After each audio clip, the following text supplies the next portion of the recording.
Devenu mystique à la fin de sa vie, Pierre II d'Alençon est le seul noble de ce rang à ne pas avoir fondé de collégiale pour abriter sa dépouille et celle de son lignage. Il a préféré mourir dans l'humilité et être inhumé dans l'église abbatiale de la Chartreuse du Val-Dieu auprès de sa fille. Et pour finir, le dernier cercueil où repose le comte Pierre d'Alençon et sa fille avant qu'il ne soit placé dans la chapelle dite des combattants. Une destination justifiée par les nombreux combats qu'il livra contre les Anglais de son vivant. Au final, ce sont les restes de 2 individus qui sont découverts. Les analyses faites au laboratoire de paléopathologie de l'université de Caen révèlent que le crâne et 2 tibias sont masculins et appartiennent à un individu décédé dans la même tranche d'âge que Pierre d'Alençon. Les autres ossements sont féminins. Rappelons que le comte a été inhumé avec sa fille. Compte tenu de la fiabilité des documents d'archives, les investigations ne sont pas poussées jusqu'aux analyses ADN. On peut être sûr que c'est Pierre II d'Alençon et sa fille à 99%.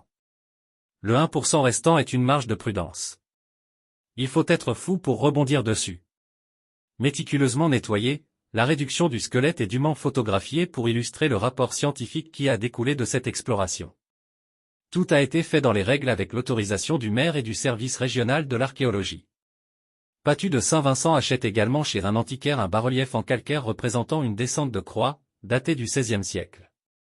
Son projet est plus esthétique qu'historique, un personnage de la charnière des entre le XIVe et le XVe siècle derrière un décor de 100 ans postérieur. Et puis Pattu de Saint-Vincent décède et la crypte est oubliée, le comte d'Alençon aussi. Elle sert de local pour les répétitions de la fanfare municipale, de local technique et puis plus rien. Jusqu'à ce que Michel Ganivet retrouve mention écrite de cette translation et que Fabrice Morand organise la fouille archéologique pour voir si les restes de Pierre d'Alençon sont toujours là.